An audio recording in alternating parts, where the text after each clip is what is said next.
Welcome guys, me Sanjeev Devkota in निपुण channel about स्वास्थ्य tips. आज यहाँहरूलाई मैले सामान्य कुरा फेरि कोट्याउँदैछु। त्यो के हो भन्दा हाम्रो शरीरमा हुने विभिन्न खालका इन्फेक्सनहरू, जस्तो आज एउटा छालाको रोगको बारेमा भन्दैछु। त्यो स्क्याबिज, लुतो लुतो विशेष गरेर आम समुदायमा एकदमै फैलिने खालको रोग हो। यसको फैलावट शक्ति एकदम धेरै छ र विशेष गरेर बच्चा वृद्धहरूलाई यो रोगले बढी एट्याक गर्ने हुन्छ, किन भन्दा सरसफाइको कमीले गर्दा लाग्ने भएका कारणले गर्दाखेरि बच्चा तथा वृद्धहरूलाई धेरै जाडोमा धेरै नुहाउन गाह्रो हुने, विशेष त यो पानी परेको सिजन र गर्मीमा लाग्ने रोग हो। तर पनि जाडोमा पनि यो देखिन्छ। आजै पनि मेरो क्लिनिकमा 2-3 जना यस्ता खालका प्रब्लम भएका बिरामीहरू आउनु भएको थियो। त्यसले गर्दाखेरि फेरि लाग्यो कि यो जाडोमा पनि स्प्रेड भइरहेको छ। किन भन्दा किन जाडोमा स्प्रेड भएको छ भन्दा अहिले चिसो नेपालमा एकदमै बढेर गएको छ। विशेष गरेर पहाडी भेगहरूमा यो चिसो बढेको कारणले गर्दाखेरि नुहाउनमा पनि प्रब्लम छ। पानी साह्रै चिसो छ, एकदम कठाङ्ग्रिने पानी छ। त्यसले गर्दा यो छालाका रोगहरू बढेको हुनाले मैले यो लुतोको बारेमा सानो एकदम छोटो भिडियो छ, अन्तिमसम्म हेरिदिनु गाइज। र यदि यो भिडियो यहाँहरूलाई राम्रो लाग्छ भने सेयर गरिदिनुहोस्, कमेन्ट गरिदिनुहोस् र प्लिज मेरो यो च्यानललाई सब्सक्राइब गरिदिनुहोस् र यो रातो बटनलाई प्लिज अँठाइदिनु होला गाइज। यो इच माइट भन्ने एउटा प्यारासाइटले गर्दाखेरि लुतो हुने गर्छ र यो प्यारासाइट विशेष गरेर हाम्रो छालामा बस्छ। यो हाम्रो छालाभित्र छिरेर बस्दछ र यो विभिन्न तरिकाले यो हामीलाई सर्दछ। यसका सर्ने विधिहरू धेरै प्रकारका छन्। विशेष गरेर स्कुल जाने बच्चाहरूले स्कुलमा एउटा साथीसँग छ भने सँगै बस्दा, हात मिलाउँदा, खेल्दा यो एउटा बच्चाबाट अर्को बच्चामा सर्ने गर्दछ। त्यस्तै गरी बच्चाबाट बच्चाका प्यारेन्ट्सहरूमा पनि सर्छ र प्यारेन्ट्सहरूबाट पनि कहिलेकाहीँ बच्चाहरूमा सर्दछ। वृद्ध बुवा आमाहरू हुनुहुन्छ जो नुहाउन सक्नुहुन्न, जो बिरामी हुनुहुन्छ, लामो समयदेखि बिरामी भएर बसिरहनु भएको छ र उहाँहरूलाई फोहोरको कारणले गर्दा पनि कहिलेकाहीँ लुतोहरू आउन सक्छ। त्यस्तै गरी सेक्सुअल रिलेसनबाट पनि एक व्यक्तिबाट अर्को व्यक्तिमा यो लुतो सर्ने गर्छ र एकदम पुवर हाइजिनिङ, जो एकदम लोअर हाइजिनमा बस्नु भएको छ, जो एकदम हाइजिनिङमा प्रब्लम छ, सरसफाइमा प्रब्लम छ, नुहाउनुहुन्न, त्यस्ता व्यक्तिहरूलाई पनि कपडाहरू फेर्नुहुन्न, लामो समयदेखि कपडाहरू नफेरिकन एउटै किसिमको कपडाहरू लगाइरहनुहुन्छ, उहाँहरूलाई पनि लुतो आउने गर्छ। र यो लुतोको जुन प्यारासाइट हो हाम्रो स्किनभित्र बस्ने गर्दछ र स्किनभित्र बसेर यसले चाहिँ अन्डाहरू पार्दछ र त्यहाँको हाम्रो स्किनहरूलाई ड्यामेज गर्छ र यो स्किनलाई ड्यामेज गरिसकेपछि यो स्किन ड्यामेज भइसकेपछि हाम्रो शरीरले हिस्टामिन भन्ने एउटा तत्त्वको उत्पादन गर्छ। त्यो तत्त्वको उत्पादनले गर्दाखेरि हाम्रो शरीरमा एलर्जी जस्तो फोक्काहरू आउने, चिलाउने हुन्छ र यो विशेष गरेर यो चिलाउने राति सुत्ने समयमा हुन्छ।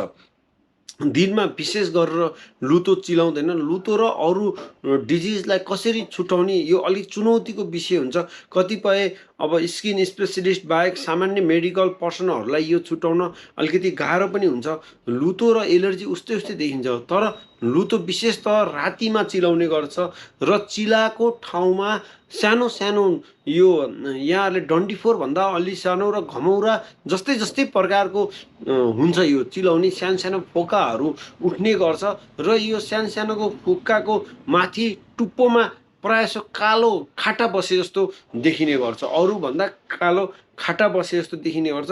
यस्तो खालको प्रकृतिको चिलाउने यहाँहरूलाई भइरहेको छ भने यो स्क्याबिज हुन्छ, लुतो हुन्छ र यो लुतो विशेष त रातिमा बढी चिलाउँछ। लुतो खास गरी घाँटीदेखि मुनि रातिको टाइममा, ज्यादा रातिको टाइममा चिलाउँछ। घाँटीदेखि मुनि यो बढी चिलाउने गर्छ र यो चिलाउँदाखेरि हातको कापा, महिलाहरूको छाती, निप्पल, छोरा मान्छेहरूको पेनिस लगायत तल्लो भागहरू, साप्रातिर, पछाडि चट्टातिर, त्यसरी यो अति नै बढी चिलाउने खालको र चिलाउँदाखेरि एकदम मान्छेले रिल्याक्स महसुस गर्ने खालको चिलाइ हुने गर्छ लुतोले। उपचार के गरिन्छन्, के छ? पहिला जमानामा सेतो झोल भन्ने यहाँहरूले सुन्नुभएको थियो होला। त्यो सेतो झोलको जमाना अहिले गयो। अब अहिले सेतो झोल खासै प्रयोग हुँदैन। अहिले हजुरहरूको पर्मिथिन लोसन आउँदछ। यो पर्मिथिन लोसन 5% मा आउँदछ र यो विभिन्न कम्पनीहरूले यो पर्मिथिन लोसनलाई उत्पादन गरेका छन् र पर्मिथिन लोसन अरूभन्दा साइड इफेक्ट अनि बच्चा वृद्ध सबैले लाउन मिल्ने खालको लोसन अहिले पर्मिथिनलाई नै मैले यहाँ विशेषतः यहाँहरूलाई फोकस गर्छु र पर्मिथिन लोसन नै एकदमै राम्रो उपचार छ। पर्मिथिन सोप आउँछ, पर्मिथिन लोसन राति सुत्ने बेलामा घाँटीदेखि मुनि सर्लक्क कहीँ पनि बाँकी नराखिकन घाँटीदेखि मुनि पैतालासम्म यो पर्मिथिन लोसन राति सुत्ने बेलामा लगाएर सुत्नु होला। बिहान उठिसकेपछि यहाँहरूले पर्मिथिन सोपले तातो पानी मनतातो पानी तताएर मजाले नुहाउनु होला, मिची मिची नुहाउनु होला। नुहाइसकेपछि फेरि यहाँहरूले 1 हप्तापछि यसैलाई रिपिट गर्नु होला। यसैलाई रिपिट गर्नुभयो भने यो एकदम इफेक्टिभ हुन्छ र हप्ताको एकचोटि कम्तीमा पनि 2 हप्तादेखि 3 हप्तासम्म यो पर्मिथिन लोसन लगाउने र हप्तामा 2 चोटि पर्मिथिन सोपले नुहाउने गर्नु होला। र मुखबाट खाने औषधिहरूमा अहिले आइभरमेट्रिन कोरोनाको बेला पनि यहाँहरूले सुन्नुभयो होला। यो कोरोनाको बेलामा पनि एकदम चलेको औषधि हो, कोरोनामा पनि काम गर्छ भनेर भनिन्छ। र लुतोमा आइभरमेट्रिन आउँछ 4 mg 8 mg। ठुलो मान्छेहरूले आइभरमेट्रिन हप्ताको एक पटक 8 mg 8 mg खान पर्ने हुन्छ र बच्चाहरू हुनुहुन्छ भने 5 वर्षदेखि 12 वर्षसम्मकालाई 4 mg हप्ताको एउटा गोली आइभरमेट्रिन यहाँहरूले खुवाउन सक्नुहुन्छ। र धेरै चिलाएको छ भने यहाँहरूले सेट्रिजिन, लिभोसेट्रिजिन जस्तो भाषा यहाँहरूले कम्पनीको नाम भन्दाखेरि सिटिजेट भन्ने सुन्नुभएको छ होला। अनि यो काँक्राको दाना जस्तो नचिलाउने औषधि यहाँहरूले भन्ने सुन्नुभएको छ। एन्टी एलर्जिक यस्ता औषधिहरू, लोराटिडिनहरू, विभिन्न खालका नचिलाउने औषधिहरू यहाँहरूले खान सक्नुहुन्छ।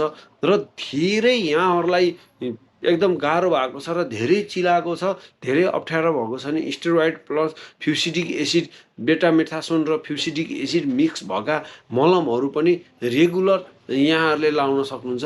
यसरी लाउनु भयो भने यो लुतो एकदमै निको हुन्छ।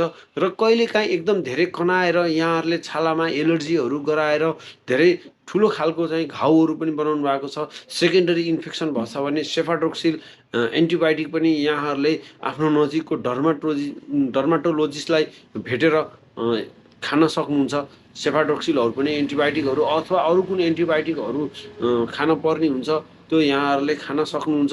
र यसरी यहाँहरूले घरमै पनि फेरि यी उपचार विधिहरू युज गरेर यहाँले लुतो ठिक पार्न सक्नुहुन्छ। नियमित नुहाउनु होला। यसलाई चाहिँ हामीले लुतो भइसकेपछि सकिन्छ भने नियमित, नत्र भने 1 दिन बिराएर 2 दिन बिराएर यो साबुन लाएर नुहाउनु होला। यहाँहरूले जुन दिन यो लुतोको औषध लगाउनु भएको छ त्यो दिन बिहान उठेर मजाले आफ्नो ओढेको ओछ्याएको लुगाहरू राम्रोसँग धुनु होला र त्यसलाई सुकाउनु होला। र यसरी लुतोको उपचार गर्दाखेरि हजुरहरूको सम्पर्कमा आएका व्यक्तिहरूलाई पनि सकभर यो हामीलाई भएको लुतो रहेछ, यहाँहरू सबैले अब उपचार गर्नुपर्छ भनेर सबैले मिलेर उपचार गर्नु होला। त्यति गर्नुभयो भने लुतो निको हुन्छ। हुन त यो लुतो सामान्य रोग हो, यहाँहरूलाई थाहा भएकै कुरो, तर पनि नलुतो नकनाई भनेर भन्छ। सबभन्दा आनन्द मान्छेलाई लुतो कनाउँदा आउँछ भनेर भन्छ, किनभने अति नै चिलाउने प्रकृतिको हुने गर्छ। त्यसले गर्दाखेरि जसलाई पर्यो त्यसले जान्यो होइन।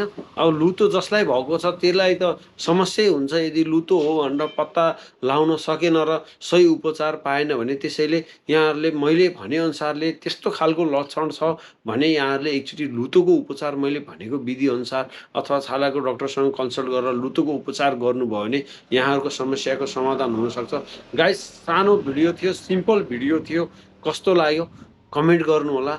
C you in another video. Bye by.